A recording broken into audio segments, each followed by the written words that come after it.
Hey everyone, thanks so much for joining me for this week's episode of When I Grew Up. On today's episode, it is my pleasure and honor to welcome my guest, Coach Mark Greubel. Hey Mark, how are you? What's up guys, how are y'all? I'm pretty good. Thank you so much for your time this evening. Y'all, it was kind of like tough for me to get him on. No, I'm just kidding. Completely my fault too. No, not at all. But I was anticipating this conversation for a couple weeks just because of the nature of your job. I feel like it's really unique, and I'm excited for people to hear about what you do, and for me to learn about your journey too, because I feel like it's something that I don't hear often. So without further ado, Coach, what is it that you do? Well, I am at the heart and soul of what I do is a martial arts instructor, but my forte is kickboxing, and I actually am the head coach for the United States kickboxing team. So we just got recognized by the IOC as an official sport, and they're taking boxing out of the Olympics. So it looks like they're going to be putting kickboxing into the Olympics, and if everything goes as planned, I'll be the head coach for 2028. This is great, amazing news. Congratulations, Coach. I know this has really been quite a journey for you guys. And I say this because, so for my regular listeners, if you remember Jamie Choi's interview, Jamie is Mark's cousin, younger cousin, and she was so kind enough to introduce us so that I could hear his story today. But she told me that this has been like something you've been trying to get kickboxing an official Olympic sport for quite some time now. Yeah, it's been since 2016, really. Yeah, so That's for crazy. quite a long time. Yeah. And I've spent probably about enough money traveling around the world supporting our team out of my pocket, and I could have probably bought another house with the amount of money I spent, literally another house. But this is something that's very passionate inside of me. It's part of who I am. It's part of my identity now at this point. It's part of my soul. I grew up in South Augusta here, and half the times I won my fights and half the times I did not. And the times I did not are the times I learned a lot. And there was one street fight in particular that I got into where my left elbow was mangled very badly. And I'd blown like all the tendons out on the left side of my elbow, and the guy just kept pounding me and kept pounding me and kept pounding me. And that was like a turning point in my life. But what's really weird is like I actually want to thank that guy. If I ever run into him, don't think that I don't want to slap the crap out of him. I do, but I will probably thank him first for allowing me to experience that so I could become who I am today. Because if it wasn't for that traumatic experience, I would never be where I am today. Because, being a scared teenager who knows nothing else but to bark, that was kind of my defense a lot of the time. You know what I mean? Just act like I can handle this.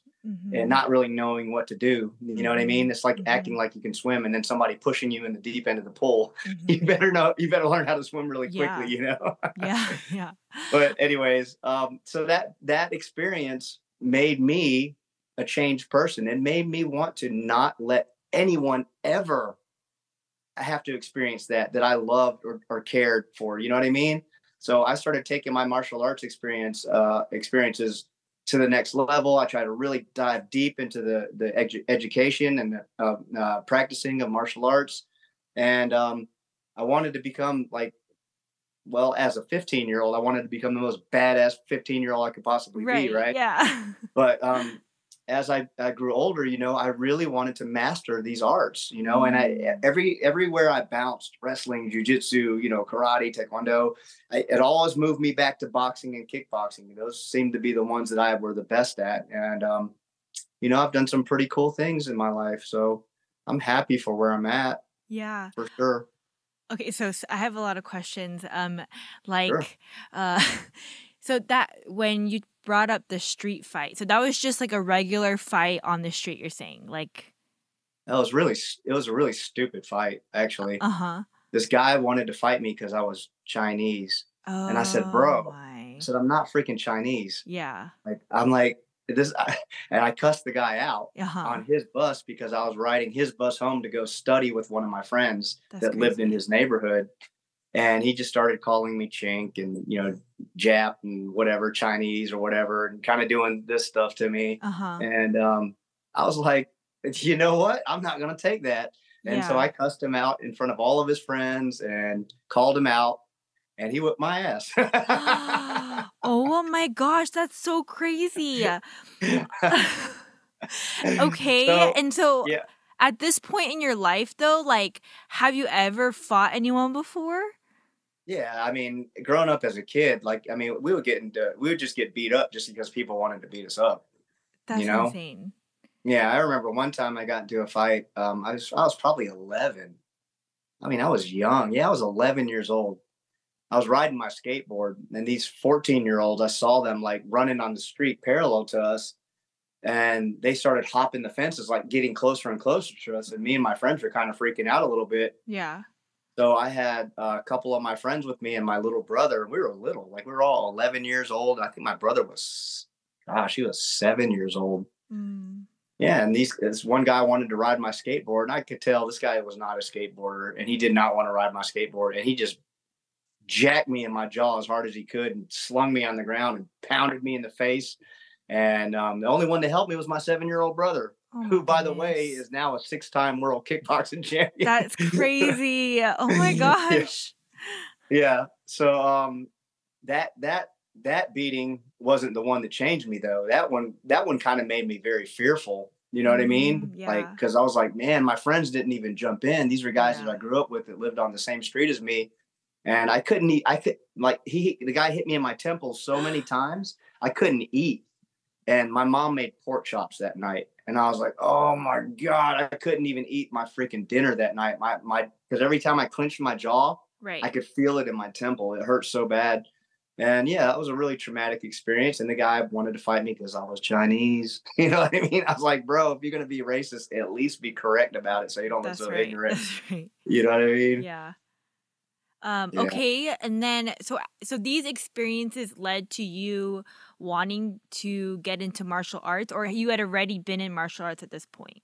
I was in martial arts, but it Uh-huh. was like karate and taekwondo, and it's Okay. very a watered down version of stuff that really doesn't work too well in the street. Okay. I So like agreed, yes.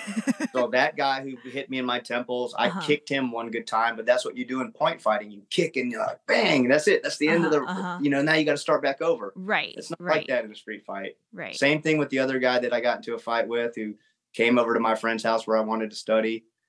Like he literally knocked on the door with 5 or 6 of his buddies and called me out into the street. And I kicked him really good one time, right? And he's like, oh, and like tackled me. And I didn't know how to fight in the ground. So when he tackled me, I put my arm out behind me like this, and it just blew my elbow in half. So it was my arm was like a T. Oh my It looked gosh, like Mark. Oh this. my It was terrible. So like I couldn't do anything with that left hand, but luckily I was in it enough to know I just pulled his shirt over his face and kind of pulled him in as tight as I possibly could, so Uh-huh. he couldn't really get hard punches off on me. But man, I look back at that. I was 14 at that time. Uh-huh. I don't know what I would do if I saw somebody doing that to my 15-year-old daughter. So, like, You know that's what my I next mean? question is like, okay, so because even before I interviewed you, I started thinking about what I wanted to talk to you about. And, as Right. a mom myself, I told you I have a 6-year-old boy and a 4-year-old daughter.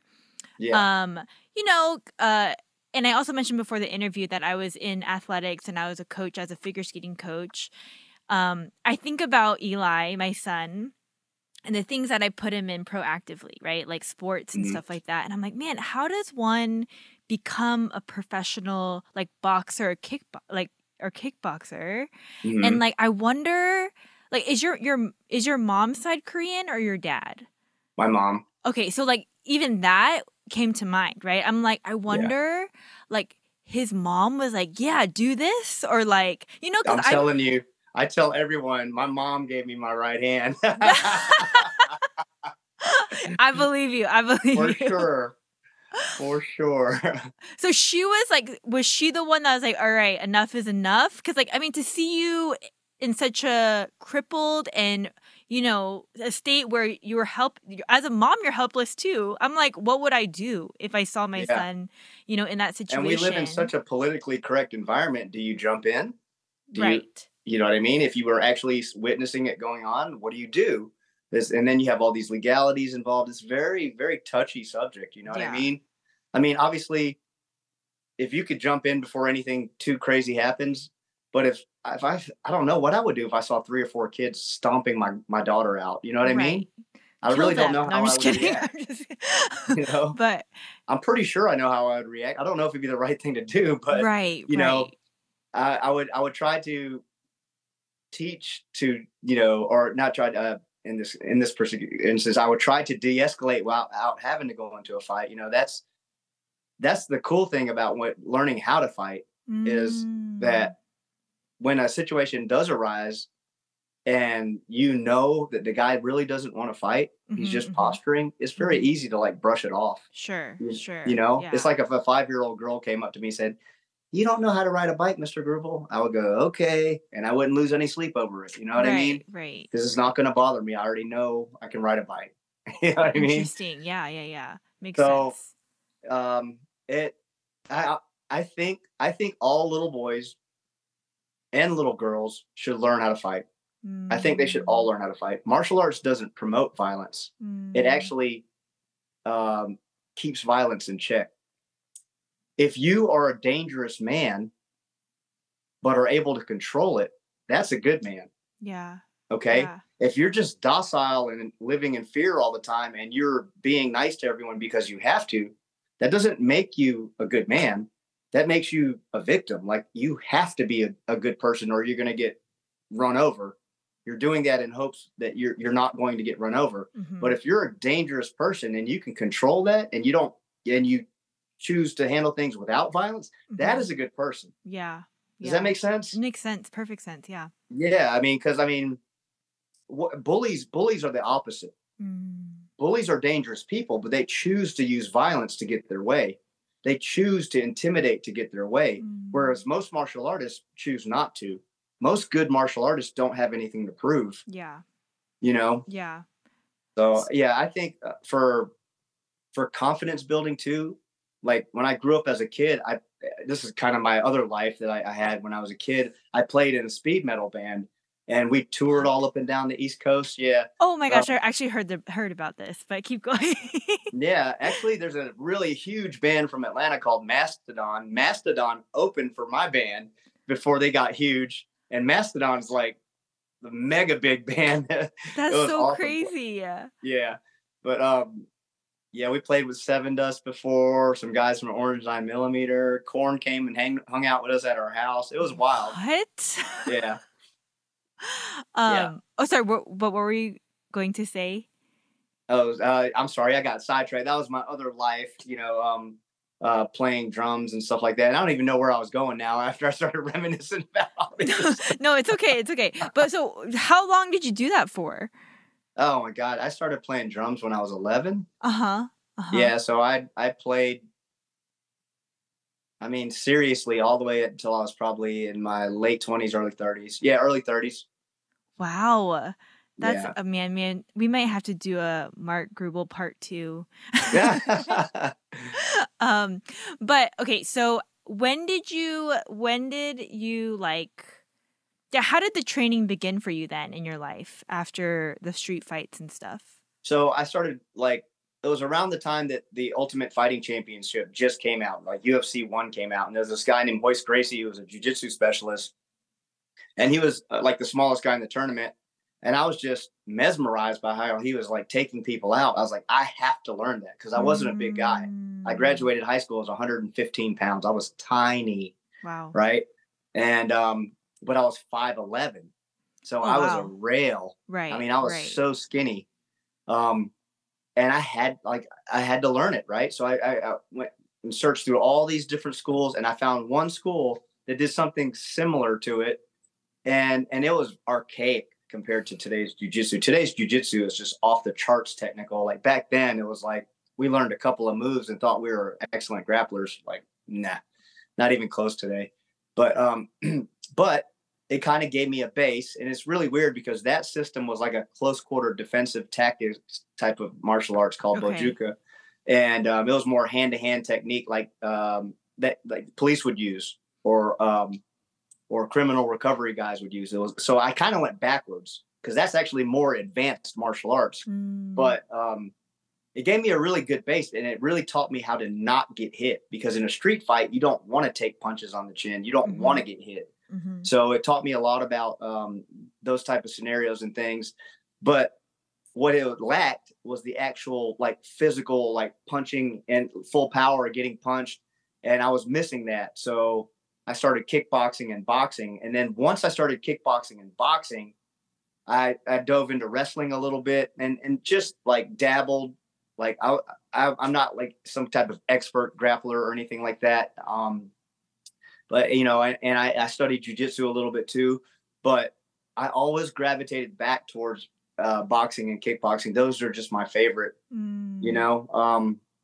And I really took those seriously. So I had my first full contact match when I was 19. I never lost a full contact kickboxing match. I didn't lose any boxing matches. So even though I wasn't like the biggest, strongest guy in my weight classes or whatever, I always tried to use this, you know? And I always tell my students, look, if you have the Hoover Dam in front of you, it looks like impossible to destroy, but there's a tiny little crack in it somewhere. Wow. And if you can find that crack and you can just hammer away at it and chip away at it, eventually the whole thing will go, you know? So I was very good at strategy and things like that, strategy, deceptiveness, counterpunching.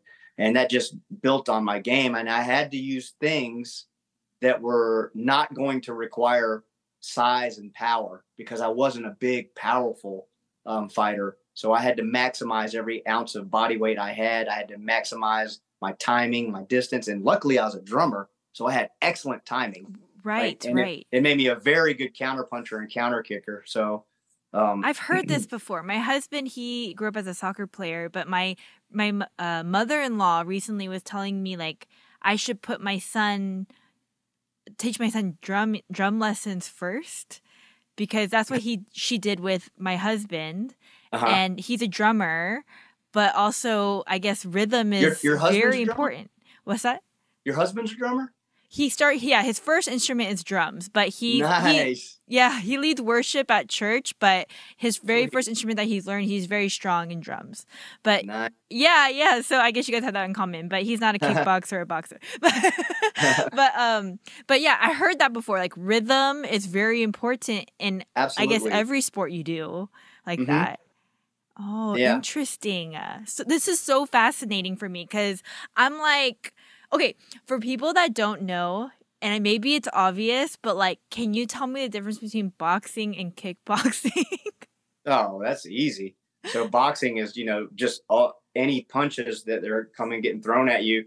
And then kickboxing is going to add the kicks. Okay. Kicking to the body, kicking to the head, kicking to the legs. So the brand of kickboxing that's going into the Olympics that I coach is called K1 kickboxing. Okay. And in K1, you can kick to the legs, you can knee to the body and head, you know, grab people around the head and knee them in the head.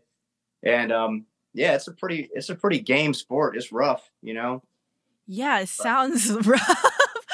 I'm gonna be honest with you, Mark. Like, I'm the girl that like can't watch UFC. I know it's fun for a lot of people, and I try, but I'm like I just can't do it. But I get it. So you said there's K1. What is there something else that's? There's tons of different types of like stand-up striking styles. Okay. Muay Thai. Muay Thai, you can stay in an extended clinch for a long time. You can throw elbows and like sweep people. So it's a little bit more, vast in the arsenal of weapons you can use. But there is a lot of grappling involved, where you're like, you know, you're wrestling someone standing up and trying to throw them on the ground and stuff like that, versus K1 kickboxing, where it's more of a pure striking sport, where you're not allowed to stay in the clinch longer than 3 seconds. So you have to clinch, get business done, and go right back to punching and kicking. So it keeps the action a little bit faster on the striking portion of it. And then there's other rule styles of kickboxing too. So do you remember I mean, you probably don't remember that. In the 80s, they had this thing called full contact rules kickboxing. Okay. And the guys wore long pants and they could only kick above the waist. Oh. But it's a really pretty art because the guys usually had really good boxing and they're mostly karate kickers. They never kick the legs. So it's like really high kicking. High kicks, spin kicks, axe kicks, hook kicks, like really pretty, like taekwondo style kicks with boxing. So that's a completely different style of kickboxing. It looks completely different. And then there's another one called international rules or low kick rules where you can kick the head, body, or legs, but you can't clinch or knee. So that's a really fun style to watch too. I like that style too. Okay, so in these specific styles that you're talking about, when two boxers are competing, basically the rules are already, like people already know this is what's appropriate for this kind of competition. Right. I mean, there's certain, like if let's say you're in a full contact rules fight, you can only kick above the waist. If you kicked your opponent in the leg, you would get a point taken away. Okay, gotcha. Or a warning first and then a point taken away. It's against the rules. Oh man, I feel like I'm gonna maybe start watching boxing and kickboxing now. Oh man, kickboxing in my opinion is so much more exciting. There's just more weapons, there's more angles, there's more range. Oh man, you really love it, huh? I love it. Like I'm telling you, I can feel the passion as you're talking. I could talk about this all night long. I'm serious. I love it. I love it. So great. Okay, so Mark, what does a typical day for you look like then? So normally, like I'll wake up pretty early, do a personal in the morning around 6:30 or so. Maybe I'll have one or two more. Then I'll coach some of my fighters in the morning. A lot of times they'll go run or something like that, and I'll go to the track with them. Sometimes I'll run with them, not all the time. But after that, I'll try to do whatever other odd ends or chores that need to be done for the gym or marketing or answering emails or whatever. Just whatever odd ends have to be done in the 3 or 4 hours I have before the actual classes start. Okay. Now, recently I haven't been teaching at night because my elbow has been super, super hurt. So it's that same elbow that I got hurt when I was a kid. So I have arthritis, bone spurs, tennis elbow, and golfer's elbow in that elbow, and lots of inflammation. So I haven't been able to hold pads lately. So I've had to use these little paddles. But tomorrow I go for my MRI. They're going to see if I need surgery. And they've already told me you probably need surgery because I can't straighten my arm out all the way. I mean, did you hear that? No, but I'm glad that I didn't. Yeah. So yeah, I mean, it clicks constantly. So yeah, it's annoying. I can't lock my arms out all the way on that side.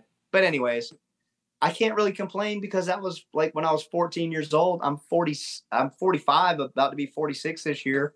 So that's a lot of miles on that chewed up elbow. Yeah, for sure. Oh man. Okay, so you might have to have surgery on it. That's a bummer. But hopefully will the surgery at least allow you to go back to like holding pads hopefully and stuff like that? As soon as when they what they think happened is like the little tendons or whatever had a piece of bone pull off of my bone, right?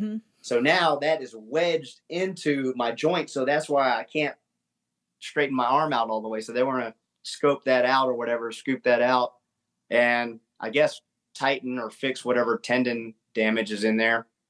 Okay. Think that was really a good illustration. Thank you. Okay, so you do have like group classes, like as you mentioned. What does that look like? I'm just so curious. Like, you have a bunch of students that you're teaching moves to, or is it more like a fitness class, or what is that like? So at our locations, we have 2 classes going on at all times, usually in the afternoon. We always have like a cardio kickboxing class going on, but we also offer boxing, kickboxing, Muay Thai, Brazilian Jiu-Jitsu, MMA, cardio kickboxing, circuit training classes. We offer a lot. So in fact, when I first opened my gym in 2005, there weren't any gyms that said mixed martial arts. Like I opened Greubel's Mixed Martial Arts, and it was like, half of my calls were, what is mixed martial arts? And I had to explain to people what it was. And a lot of people don't know this, but Forrest Griffin, do you know who Forrest Griffin is? He's the No. guy who won the Ultimate Fighter season 1. So he was a friend of mine, and we used to always train together. We trained down in my band room. Like he'd come to where my band room was, and we'd hit mitts and like, get a good workout or go running together and stuff like that. And he told us, "Hey, Mark, I'm going to be gone for a few weeks, man. I'm doing this reality show." I was like, "Oh, that's cool. Whatever, man. Let me know how it goes." Right? Had no idea what he was doing. And then he calls me towards the end of the season. He's like, "Mark, I'm doing really good, man. This is going really good. I can't tell you what's going on, but it's going to be good." So he ends up making it to the finals of the Ultimate Fighter reality show. Oh my gosh. That show, that fight that he had against this guy named Stephan Bonnar was the fight that took mixed martial arts and propelled it into the mainstream. Amazing. So if you ever get a chance to watch Forrest Griffin versus Stephan Bonnar 1, unbelievable fight. It'll keep you on the edge of your seat, like biting your nails the whole time. It's such an amazing fight.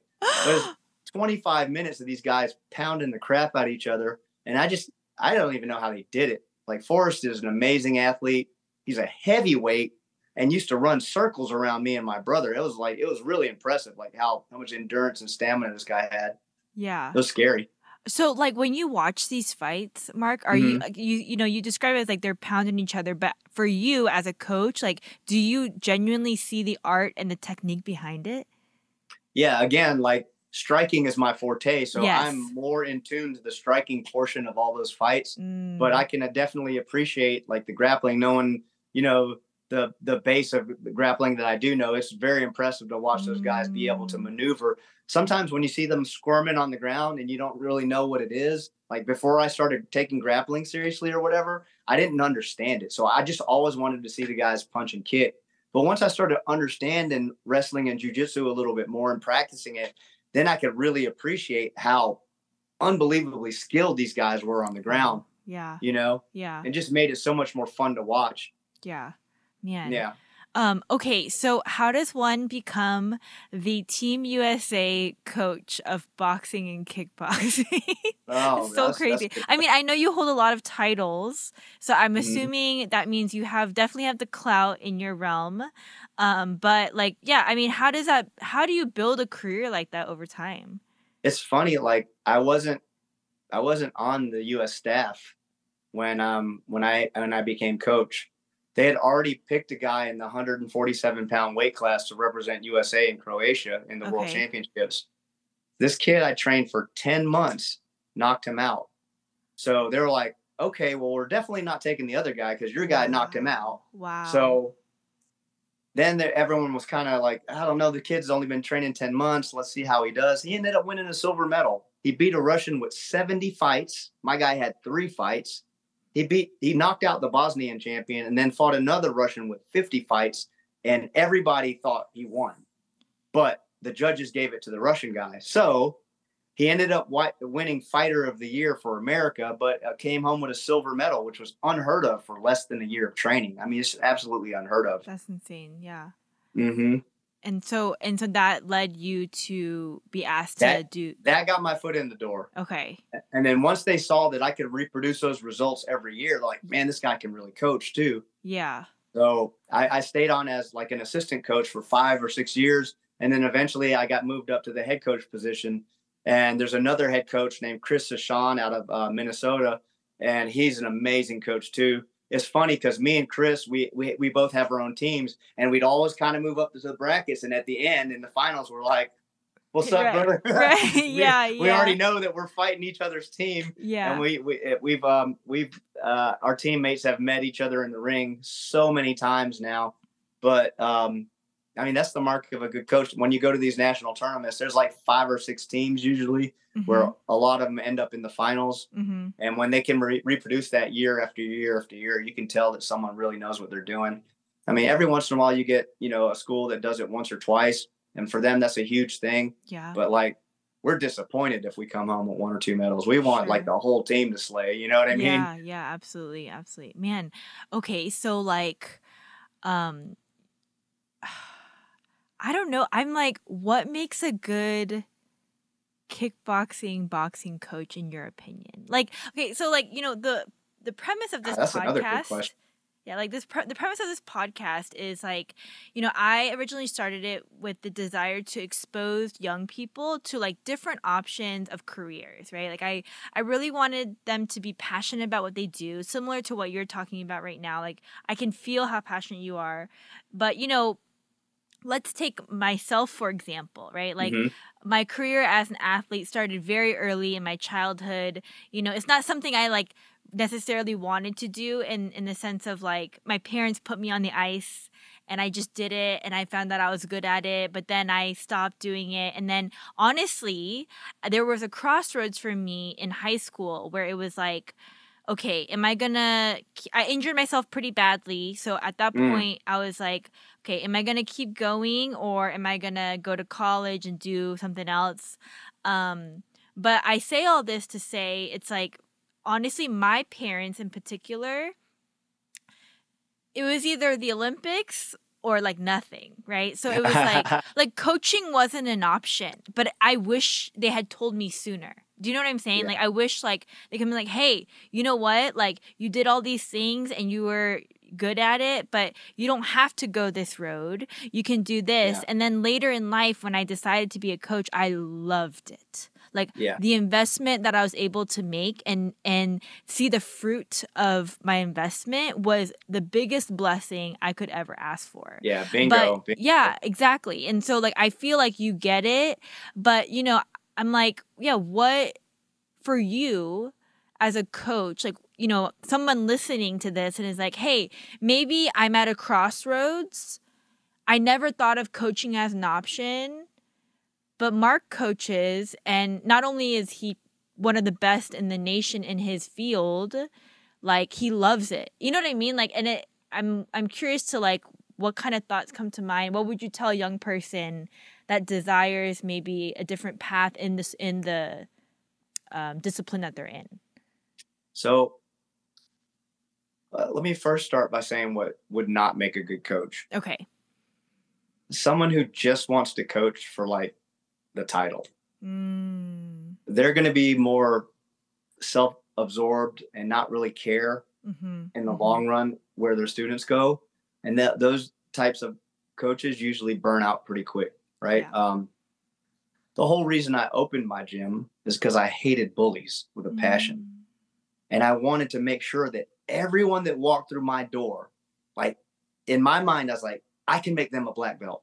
I can make them a black belt. You know what I mean? Yeah. Whether they become one or not doesn't matter to me. Yeah. What matters to me is that I put that passion into teaching them. And between 2006 and 2014, I racked up more IKF World Classic champions than any other coach in the world.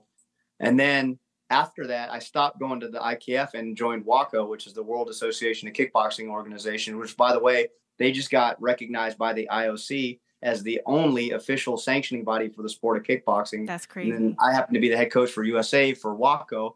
So that, makes me and Chris the head coaches for Team USA. But I created more American medalists than any other coach in America through WACO as well. So, I mean, I've had a really good track record of producing over and over and over and taking guys that were the best in their small pond when they came over to where I was, just making them exponentially better. I've taken pro world champions and made their game so much better. I was just, it was just, I got a really good knack for explaining and getting people to understand. Yes. But back to the original question, what makes a good coach, man, you got to want that person to be the best they can be. Wow. And if you are in that frame of mind, like I'm going to make sure no matter what, I'm going to make sure this person is the best they can be. You'll probably end up being a good coach. Now, there are some hurdles that you'll have to cross. Like there's certain methodologies you need to use when you coach. I'll give you an example. This would be a very good example of bad coaching, right? Okay. Let's say somebody does something wrong and you go, oh, no. That's crazy. That's crap, right? Do it this way, right? So then they come back the next day. No. What did I tell you before? That's crap. Well, how long are they going to put up with that? Right? They're not going to put up with that long. Yeah. It might be a couple of months and they go, you know what? this guy really sucks. Yeah. I'm getting tired of hearing all of his nonsense. Why don't you just show me how to do it first instead of just belittling me in front of everybody, you know? Yeah.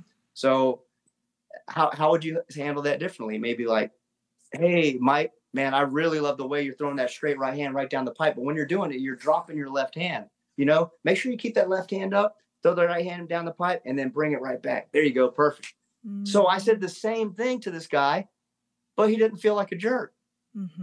Mm-hmm. You know, so you if you're able to communicate with your students in a way that they know that you care, that's powerful. That goes a long way. So I see a lot of coaches do it wrong and just like really berate their students. You know what I mean? Yes. Like a lot of times, even if they're in the corner, you know, it's hard. Like they're already stressed out. Now, some fighters you have to make an exception for. Not everyone's the same, but I don't know. I mean, the fight game is such a weird, emotional game, and people don't understand how emotional it is too. It's like half of the battle is physical, the other half is mental. Like the way your brain works. You know, most fighters when they get into the heat of battle, they're not thinking with their cortex. They're thinking with their limbic system, which controls fight, flight, and freeze. Yeah, and that's it. So the mark of a good fighter is someone like, I'd say, Floyd Mayweather. Floyd Mayweather can fight 12 rounds, 36 minutes of boxing, do an interview, and not even be losing his breath. Just completely articulate his sentences with logic and reason. And, that guy really knows his craft. Yeah. But you watch a tough man contest, the guys do 3 1-minute rounds and they're completely exhausted and done because they fought with nothing but rage and emotion the whole time and dumped adrenaline in their body. And now they can't function properly anymore. You ever seen like an alligator twist and turn, and then after a while it's just laying there dead? That's what happens when someone doesn't really know how to fight. Oh man, that's really fascinating to think about. I never thought of it that way, but I guess of course as you're talking, I'm like, of course it would be like more than just physical, like technique. It's really it's interesting how the limbic system affects your physical ability. So this would be like, a big haymaker in the street fight. That's a gross motor movement. Okay. Like writing your signature, that's a fine motor movement. Fighting is complex motor movement. It's a combination of the small movements and the big movements. Right. Yes. But if someone spit in your face, and you get instantly angry, it's going to be gross motor movement. Because what happens is when you go into that emotional state, you no longer have fine motor movement. So you notice if you get really mad, you can't control the look on your face. Yes.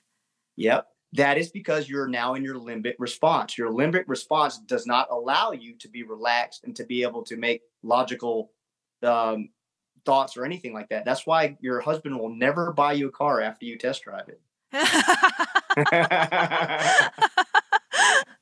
That's funny. Okay, that is really fascinating. I'm gonna think about everything I do. But you know, like why people's face turn white and their lips and fingers, that like hands get real clammy and like they turn white.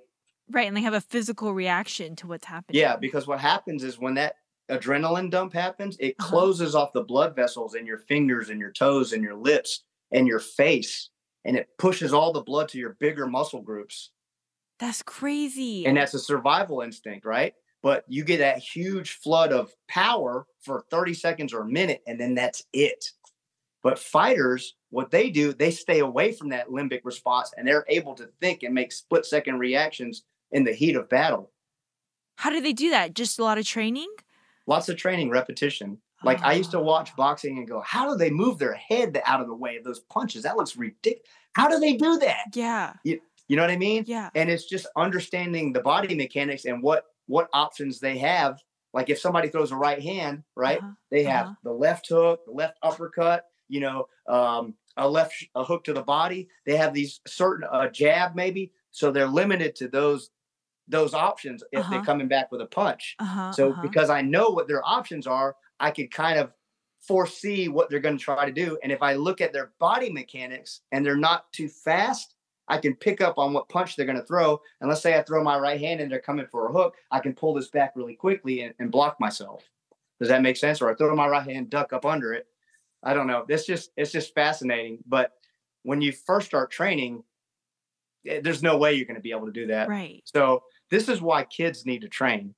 That's amazing. I'm like, I need to get Eli into kickboxing. I think everybody should do it. I honestly think everybody should do it. Like when you buy a new car, right? Do you put your seatbelt on? Yes. You don't have to, unless you can get a ticket or whatever, but you don't have to. Nobody's forcing you to do it, right? Right. Right. Do you need insurance for your car? Yes.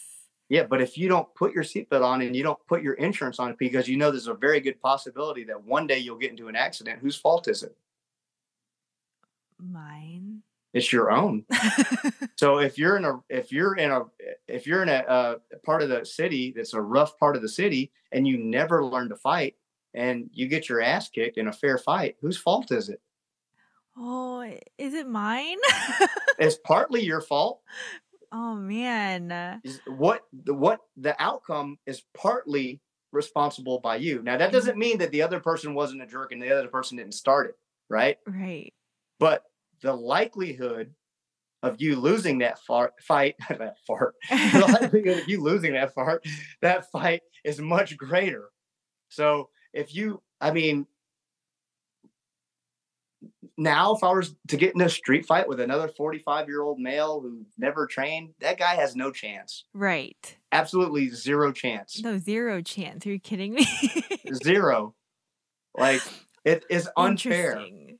Yeah, it's unfair. I mean, you can knock somebody out of a bar stool when they're not looking. That doesn't take any skill at all. Yeah. You know, that's not being a tough guy. That's being a coward. Right. But right. I'm talking about in a fair street fight. If Yeah. your son is 15 years old and he's on the schoolyard and he's about to throw down with the 10th grade bully and they're the same size and everything, maybe the other guy's a little bit bigger. I mean, I hope your son knows how to defend himself. Yeah. You know what I mean? Because there's going to be plenty of times when you're not there or your husband's not there or the principal's not there or the teacher's not there. And then he has to defend himself. Mm. And this goes back to what I was telling you before. Like, the mark of a good man is a dangerous man who can control himself. Yeah. So if your son is a dangerous fighter, but he can calm the situation either by verbal judo or by nullifying it with just the minimal amount of force, that's the mark of a good man. You know what I mean? What most people would do is if they got into a street fight and they got the upper hand on the bully, they would really let the bully know, like they would knock all of his teeth out. Or try to, unless somebody pulled them off of them, right? Yeah. But that's excessive. That's not really being a good human being. Now you're just in your emotional brain and you're not making good judgment. Does that make sense? Yeah, it makes sense. It makes sense. Good training is necessary. Oh, man. Okay, Mark, you have me convinced, I think. Well, I'm curious to know maybe some, okay, like say, you've been training fighters for quite some time now. Can you kind of take me, I don't know if this is possible, but even before I ask it, but take me through like, I don't know, the journey of a fighter? I mean, I guess you can even talk about yourself, but every fighter's journey is so different. You know? Okay. It's like the journey of a guitar player. Right? Okay. Or the journey of a skater. They're all so different. They all have different stories. It is. You're right. It is different. But I guess what I'm asking is like technicality. Like how does one become like do they go through, like, for example, in a skating life, you know, there are levels you go through in order to get to the championship, to get to worlds, to get to the Olympics. What are like the stages, I guess, for a fighter? Okay, so what I like to do, and it's not necessarily the most popular thing, but I like to introduce small layers of stress, right? So for the person, let's say I'm speaking in terms of what makes them want to be a fighter, right? First, there has to be an interest and then a desire to act on that interest, right? Then they have to actually come into the gym, sign up, start taking classes, whatever, to discover whether or not they like it, because they may not like it. I've had plenty of people come into my gym, want to be kickboxers, and end up doing jujitsu most of the time, and then vice versa. People want to do jujitsu. That was me. I wanted to do jujitsu, and then I did a little bit of it, and I was like, I really like the kickboxing better, so I started doing that. So you have to find your path. I remember when I was in middle school, I wanted to play the saxophone so freaking bad. I didn't even want to play drums. I wanted to play the saxophone, and we were trying to what do you call it? Test out all the instruments that we were good at. I sucked at saxophone so bad. And I was better at trumpet and drums. And I was like, I definitely don't want to play trumpet. So I ended up playing drums. But so you have to kind of discover by, just by being brave enough to do it. First having the desire, and then the next thing, being brave enough to step through those doors. And that's one of the biggest hurdles that I have to face when people come into my gym, because they're like picturing themselves with their face pressed against the cage and somebody pounding them in the face.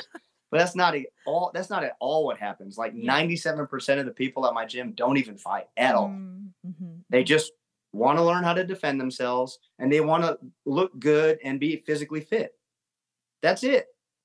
So most people go to the gym to look good and be physically fit, but they don't know how to defend themselves. Like if somebody, slaps a drink out of your hand or asks you for your wallet, are you going to do a burpee? Like, what are you going to do about it? You know what I mean?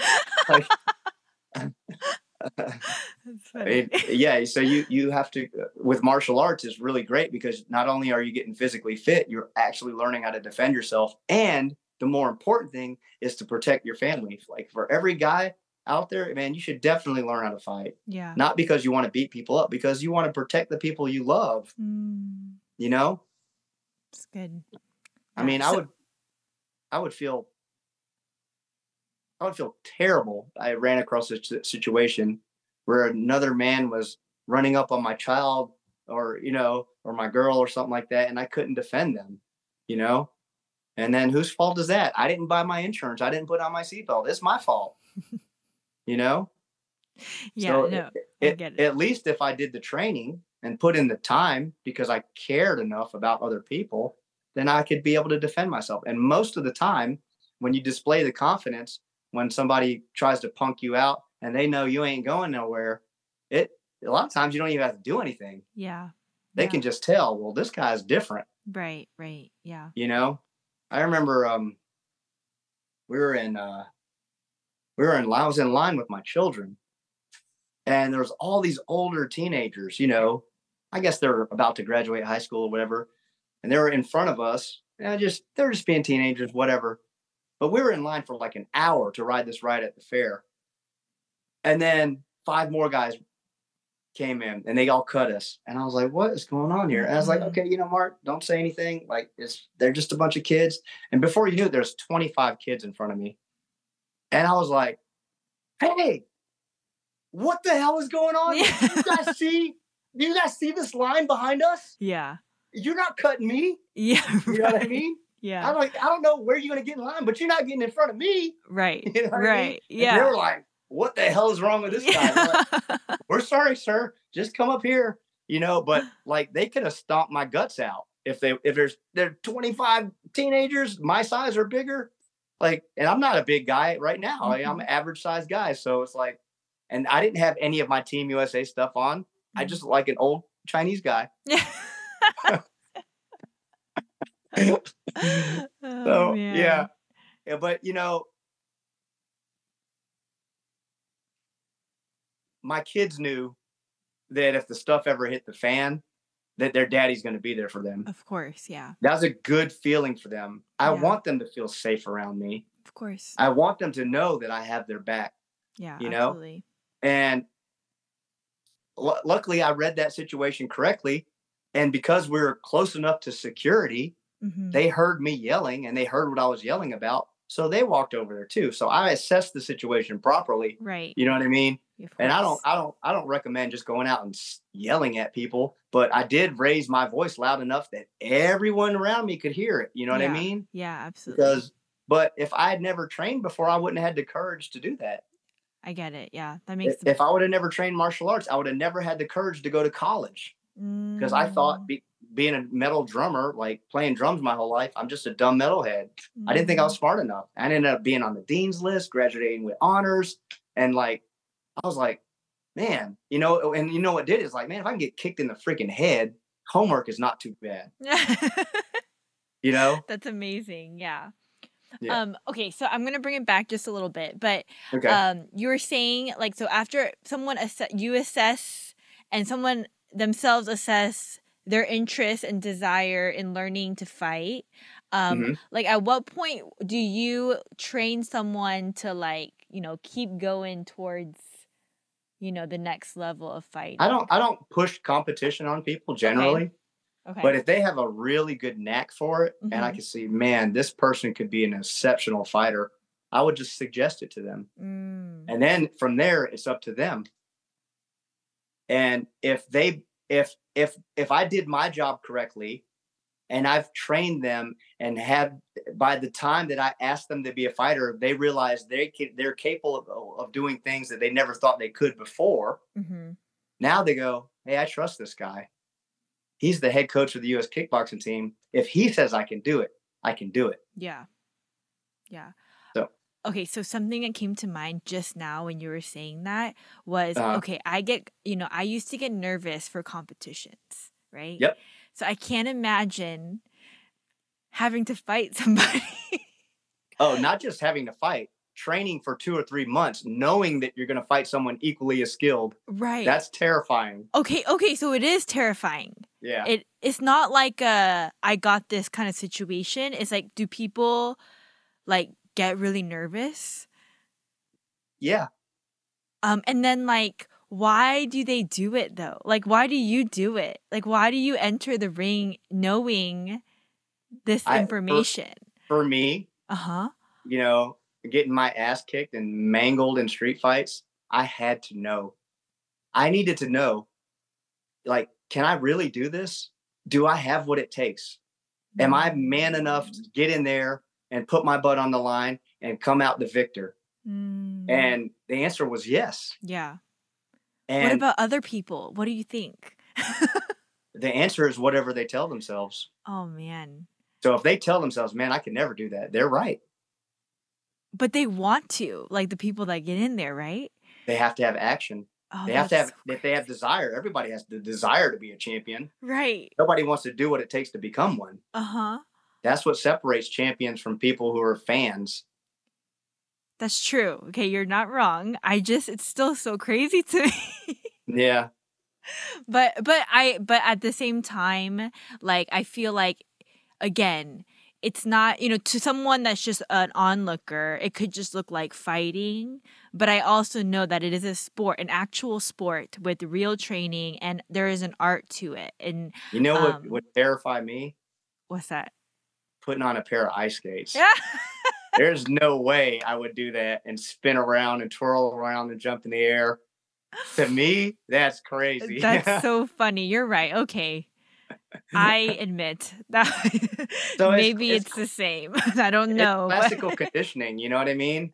Like, I think for me, like, I'm just going to use figure skating as an example because that's what you do. I just, in my head, I picture worst case scenario. I picture me like trying to jump up and twirl around and bash my head into the ice and kill myself. Okay. Which is a very good possibility. Yeah, I guess. You know what I mean? It can happen. I've seen people on skates slice their necks open because they got cut by somebody else with skates on. You know what I mean? Dumb, but yes. Or get their fingers run over. It's just endless possibilities of this crazy nonsense going on in my head. Right? Okay, I get where you're going with this. Yeah. With the fighting thing, for me, I just needed to know. It's like I can't remember the words of the poem exactly, but they're it was they're talking about like the gladiators in the Colosseum, right? Wanting to be that. I wish I knew the poem right off the top of my head, but anyways, what they're talking about is like they want to know what it's like to be in there, and everybody in the crowd. They can have all the opinions in the world, but none of these people out here in the ice skating rink or or in the arena where the fights are. None of them will do it. Yeah. For me, I needed to know that I could do it. That's crazy. Not necessarily that I could be the world champion, but I needed to know that I could go in there and lay it on the line. Yeah. And that confidence that you build when you do that, like, it's unbelievable. It's like, I mean, you can't replace that confidence with money or anything like that.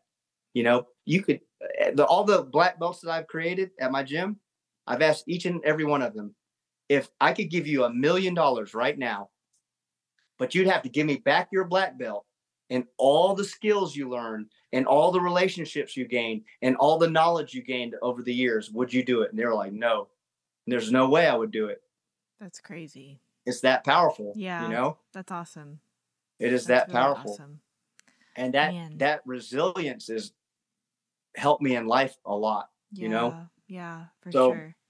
One of my very last fight, I was supposed to fight at lightweight at 137 pounds. And my opponent ended up being sick that day and didn't show up for the national tournament. So the guy that was 17 pounds heavier than me in the 54 pound, I think that's 154 pound weight class, 17 pounds heavier than me, was without an opponent too. His opponent was sick. So they asked me, do you want to fight that guy? 2 weight classes above me? I was like, no, I don't want to fight that guy. Not only do I not want to fight him, he's trained by Ray Thompson, the father of Stephen Wonderboy Thompson, who is like the most highly acclaimed kickboxer in America, 62-0 record, never lost a kickboxing match. So I was like, man, the guy they wanted me to fight was a black belt from their school who was an instructor at their school. And I was like, no, I don't want to fight that guy, but I will, because I've been training for 3 months for this. And the mindset I had was I could go home right now and play it safe, just like everybody in the world would do. Just play it safe and say, I didn't do it because my opponent didn't show up. Or I could give it my best because I knew I was in good shape. I knew I trained hard. I knew I had the best sparring partners in the region, and go fight this guy. And the first round came out. The first kick I threw, boom, I put him on his ass. And then he started chasing me around the ring, and I was able to like stick and move and stick and move and stick and move. And he's much heavier than me. So if he did land a shot, it would move me a lot. You know what I mean? It'd knock me around. But the second round, normally those guys from that gym are very sportsmanlike. They will touch gloves, separate, and then fight, right? Well, he went to go pretend like he was going to touch my gloves and kick me in my arm and broke my freaking arm. So he broke my ulna bone in half. So I was like, oh my God, he freaking broke my arm, right? So here I am, 17 pounds lighter than him. I have a broken arm, and this guy's trying to tear my head off. And if you don't think that takes a lot of confidence and the ability to make split-second timing and all that stuff, like, so I ended up fighting 2 more rounds, and I beat this guy. With a broken arm? With a broken arm. I won the fight with a broken arm. Yeah. So I hang the X-ray up that I had from that fight in my gym, and it just says never give up. And I put it right on where cardio kickboxing is, you know? That's insane. Yeah. Is there any video of this fight? There is. I'll send it to you. That is crazy. Oh my gosh. How did you, was it adrenaline? You didn't feel anything? I felt it. Yeah, I felt it because my bones were like doing this. Oh my gosh, Mark. Oh my God. I can't do it. Yeah, so I couldn't throw hooks anymore. All I could throw was like jabs because my radius bone was still intact, but my ulna bone was broken in half. So throwing the hooks, it hurt really bad over here. So I would just throw jabs with that after that. But oh God, you got to think on the fly. You know, that's one of the things that being a fighter allows you to do. It allows you to stay calm in pressure situations. Now, it doesn't happen all the time. Anybody can get pushed into that limbic response, but the more you practice putting yourself under those deeper levels of stress like that, I mean, 6 minutes in an amateur kickboxing match doesn't sound like a long time. It's an eternity. No, that sounds like a long time. It is an eternity if you've never fought. It's an eternity if you have fought and you fight a really good fighter. Right. You know what I mean? Right. So the guys that fight 12-round boxing matches, 12 3-minute rounds, unbelievable. the amount of stamina, endurance, and, mental capacity that those guys have, Yeah. or in the UFC, they fight 5-minute rounds. If you want to see what that feels like, go to any heavy bag and punch it as hard and as fast as you can for 1 minute. And then just take your heart rate. And then think about that heavy bag punching and kicking you in the face. Back. Yeah, it's really impressive when you start thinking of it in terms like that. Yeah. But I always want to know that, it's something Bruce Lee said. So he's like, someone asked him in an interview, like, so Bruce, what are you going to do when you're 65 years old? Are you going to fight? Are you going to be able to beat everybody up? He goes, probably not. But I know one thing. There's not going to be no 65-year-old man pushing me around. And I thought that was a beautiful quote. He's right. Yeah. You know what I mean? Yeah. You stay in your lane and do what you can. But with the martial arts, I wanted to know where my limit was. Because under a pressure situation, you don't rise to the occasion. You fall to the level of your training. So if your training is 0 and somebody sucker punches you, what is going to happen? I'm just going to probably fall over, but I don't know. That is what most people do. But if you punch somebody in the face who's been punched in the face 100,000 times and you didn't knock them out, you better pack a lunch because you're about to get stomped. Right. You know what I mean? Yeah. And not that I advocate you stomping somebody's tail, but like, yeah, you don't want to go punch a boxer in the face. You better knock them out if that's what you intend on doing. But I like having that confidence. You know what I mean? Yeah. But for me, believe it or not, I'm not a violent person. Oh, I don't think you are. Yeah. I never start fights. Yeah. I never start fights. Yeah. Yeah. But, as I got older into my adulthood, like, I guess I went through my college phase, like in my 20s, and I got into a few bar fights, and the guys were always huge guys. And I was like 140 pounds at the time.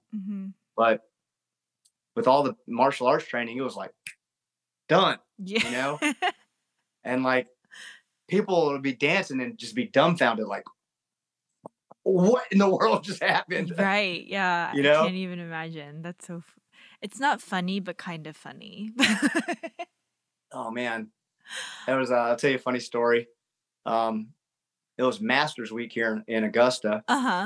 And like the whole world comes to Augusta. So there's a place called the Soul Bar, and it was Disco Hell Night, and it was jam-packed, like shoulder to shoulder.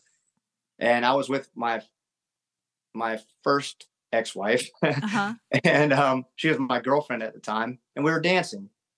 So this guy gets behind my girlfriend and starts grinding on her, and I was like, oh my God, this guy is so rude. What is wrong with him? Right. But being a martial artist, I let it slide. I was like, this guy's drunk. He's probably from out of town. Let's move. We move over 5 or 10 feet. He follows us, and he's grinding on her butt again. So we move another time. And finally she goes, Mark, let me go to the bathroom. We're getting out of here. This guy's going to start a fight.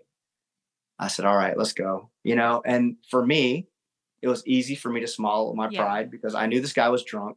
I knew if I smashed him, he wasn't going to remember who I was or what I looked like or anything, right? So we go to leave this place. My wife is holding, or my then girlfriend was holding my hand, and she was walking in front of me. Well, he cuts me off and starts grinding on her butt again. And he's like 6'4", 280 pounds, 290 pounds. He's huge, like literally twice my size, right? Like I probably weigh as much as one of his legs. So I just kind of nudge him out of the way, and he shoved me with both of his hands from behind. And I'm like, I spilled my drink on my girlfriend and on myself. So I put my drink down. I turn around. I said, listen, man, are you really trying to start shit with me tonight? And before he could finish his sentence, I just smacked him in the ear as hard as I could, because at that time he put his penis on my girlfriend 4 times. And he shoved me. So he put his hands on me, and that was it. I was like, I'm done with this. We're settling this now. Yeah. So if you cup your hand like this, like you're drinking water, and you smash somebody in the ear, it blows their eardrum out and they cannot stand up. So he just fell like an oak tree all the way down to the ground. And when he tried to stand back up, he stumbled back up. I just tried to kick a field goal with his crotch. And he went right back down to the ground. And I walked to the cop at the front of the club and I said, "Hey, man, there's a fight back there. You should probably break it up." And the cop hauled ass and tried to break up the fight. And me and my girlfriend just calmly walked out of the front of the club. Oh my gosh. Yeah, but like, I wouldn't have been able to do that if I hadn't trained. Right. But you know what I would have also not been able to do if I wouldn't have trained? I wouldn't have been able to live with myself. Yeah. Because I knew that guy could have took my girl right in front of me and there was nothing I could do about it. That's pretty crazy. Yeah. Yeah. Oh, but that is a good story. And I didn't know the cupping thing. Really? Is that real? That's real? Yeah, because what it does, it creates a vacuum and it blows air into your eardrum, and your eardrum's made of very soft tissue, and that's where you keep your balance. Oh. So when that eardrum gets perforated like that, the fluids in your inner ear are no longer working properly. So it's like you're just stepped off of a merry-go-round going 100 miles per hour. Okay, guys, don't do that at home or anything. Definitely don't do that to your kids. Yeah. Definitely not. Yeah. Okay, well, Mark, we are rounding out our time together, and I always ask people, what do you like least about your job first? What I like least about my job is this. When people come to me, they're like, they want the knowledge. They're very humble. They like, "Coach, I would never, disrespect you. I would never do this to you," yada, yada, yada. And then they start to learn how to fight a little bit. And like the egos come out of the woodwork. Like, coach don't know this, coach. Man, I still spar with the world, like the US team. I'm 45 and I still get in there and get it on with these guys. You know what I mean? Yeah. So most coaches at 45 don't do it no more, but I still do, and I'm sure the end of my road is coming up pretty soon here because I'm getting up there in age. But you know what? Like Bruce Lee said, there ain't gonna be no 65-year-old man messing with me when I'm 65. That's right. That's right. So you're saying the egos that come out is probably the hardest thing for you to deal with as a coach. Yeah, because you know why? Because when I take those people in, I genuinely want to help them. Yeah. They're like my children. Of course. Like, I love these people. Like, I've invested all this time and effort and money in my body, like holding mitts for them. I calculated how many rounds of mitts I held in my life. It was like 80-something thousand rounds. That's crazy. So 2 minutes or 3 minutes at a time times 80,000. Yeah. Yeah. So like the amount of stress I put on my body, my shoulders, my elbows, my ribs, holding, like getting kicked the pads over and over and over. Yeah, it's a lot of sacrifice. I can't get that back. I agree. So now my arm, like I can't straighten it out. It clicks like every time I try to straighten it out. That was it? That was it, wasn't it? That was it. Oh gosh, Mark, that's bad. Yeah. So like, that's the thing for me that really is disappointing because I pour my heart and soul into these guys. And I don't know, getting disrespected or like getting shunned away, like they don't need me anymore. That is hurtful to me. You know what I mean? Yeah, of course. But I'd say that's probably the crappiest part of my job. But you know what? I still accomplished what I wanted to accomplish because they can say what they want to say about, this or that. But I know that I did my job and they're very capable martial artists. Yeah. And I achieved my goal. So I have to put my ego on the shelf. Okay, this guy, thinks he's better off without you or whatever. Like I've created some of the most badass fighters in the world, as amateurs fighting against other pros and smashing them. But, they leave me or open their own gyms behind my back and steal my students or things like that. Man, that's hurtful. That's like, now you're taking bread off my table. Like, why would you do that? Yeah. Yeah. You know what I mean? Yeah. I don't know. So that's probably the lowest part of my job. Yeah, it's pretty discouraging. Okay, what's the best part? The best part is like what you experience. Yeah. Like you take this person who's completely unathletic, completely unconfident, and you just turn them into a primed machine. And you see the way they carry. They're no longer like shrunk in like this. Mm-hmm. They're like walking in with their chest up and their chin up in the Oh air, like, "What's up, yeah. everybody? I'm here." You know Yeah. what I mean? Yeah. That is beautiful to me. Mm. When they can walk in and go, "Yeah, man, I'm good," you know? Or if something happens and somebody tries to mug their mom, they're able to stop it. Yeah. That's great. Yeah. That's, I mean, I'm sure that feels so good if like someone comes and gives that kind of testimonial. Man, how powerful, truly. We had a girl come in Uh-huh. who worked at our academy. Uh-huh. We taught her one move, one, and it was how to get out of a rear bear hug. Okay. And that weekend, somebody attacked her downtown, and she used that move and smashed this guy onto the concrete with it. That's crazy. Wow. You saved her life. You guys saved She her put her life. she put her seatbelt on. She bought Yeah. that insurance. Awesome. You know what I Awesome. mean? She didn't know she was going to get mugged. One time, this guy that was taking jiu-jitsu classes here in Atlanta, and he went to my church, we were talking about Uber, you Yeah. know? And then it kind of freaked me out, like just in the idea of me getting into Ubers by myself and things like that. I don't travel or anything often, but if I were to, so he like started to try to teach me how to get, like, if I'm in the back seat, what were to happen, like things like that. And I was like, oh, this is important. Like I need Yes. to do this. Like, but yes, Yes. makes a lot of sense. Yeah, I Yes. think all girls should definitely do jujitsu. It's a great equalizer. Yeah. But okay, yes, the investment that you make and then the fruits of your labor is definitely, I'm sure, rewarding to you, Coach. It's really awesome. Absolutely. Yeah. Yeah.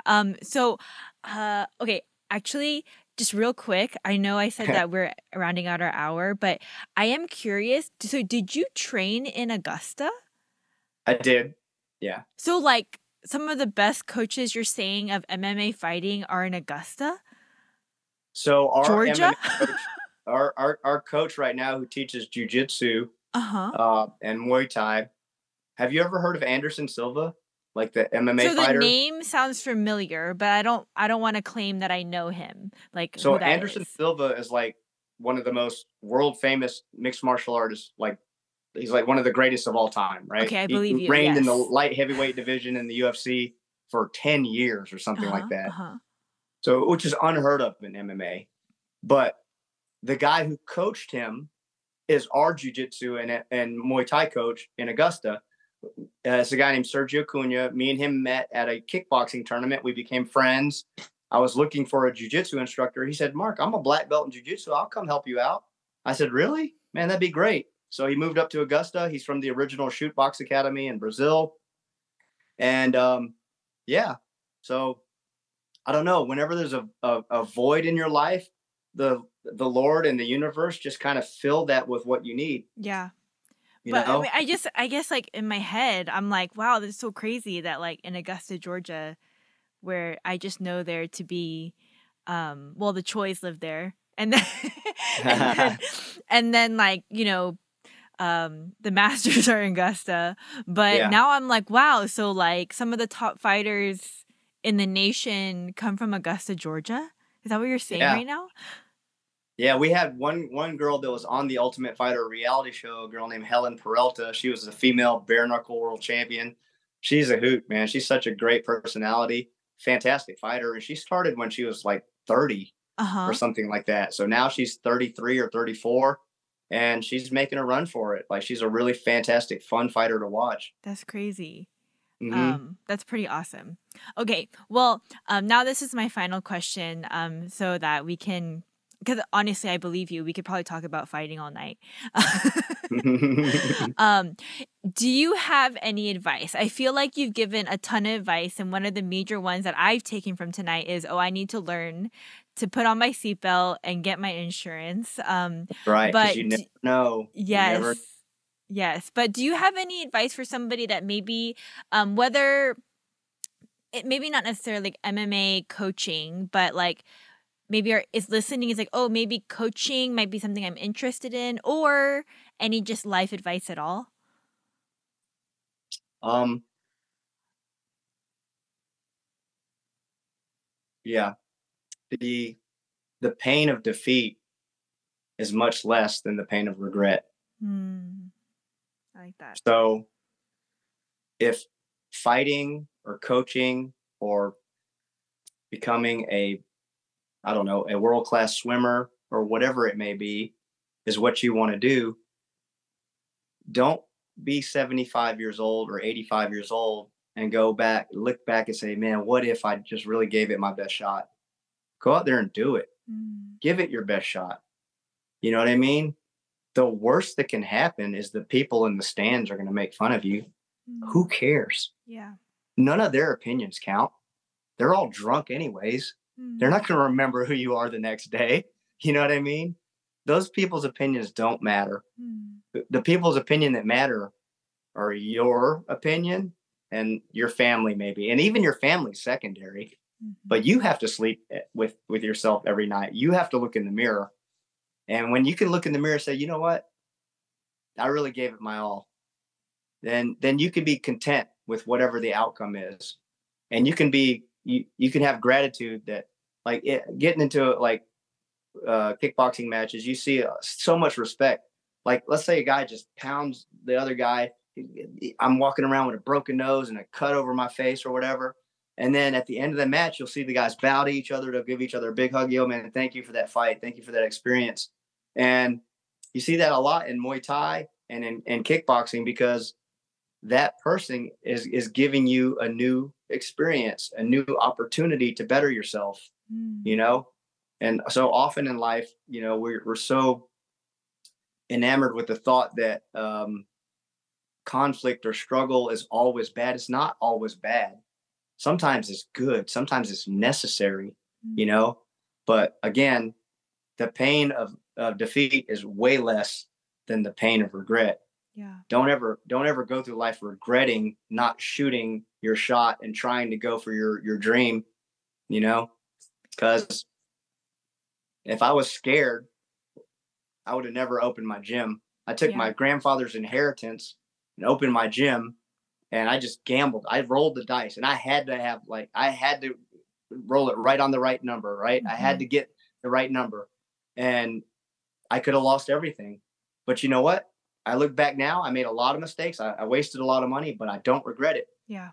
You know, I don't regret it one bit, because those mistakes got me here. So I can move forward in life confidently, knowing that I won't repeat those mistakes. But if you you play safe and you stay on your couch and say, I don't know, I don't think I'm going to do that. Well, that's fine. You're always going to be a fan. Coach, you're speaking to me now. I'm like, all the things that I've been, because like I'm in this season of motherhood where like the kids are getting older, right? Yeah. So I'm like, okay, what now? And I have a lot of things on my mind, but now I'm like, yes, no regret. No regret. Yeah. Just do it. Just shoot my shot. Yeah. I mean, you can't wait for the perfect opportunity. Yeah. There is no perfect time. Agreed. Yeah. You know? Agreed. So, and then, you know, I had a group of guys that I had the great opportunity to meet in December. I joined this group called Man on Fire, and they have this saying, like, who decides? You know, they'll ask you who decides, and you gotta put it right back on. I decide. I decide. You know what I mean? Nobody else is gonna decide my life. I decide what's going on.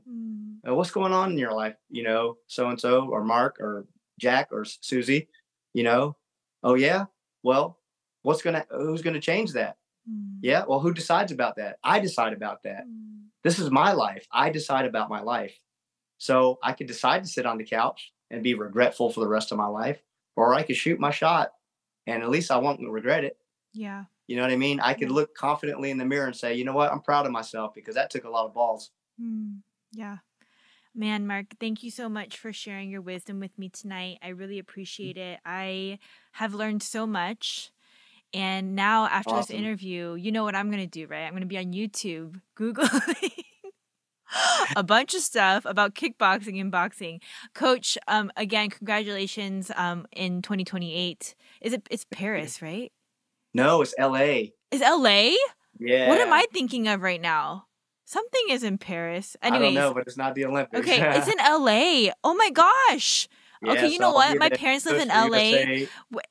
If I somehow hit up one of your events, don't forget about me, okay? For sure.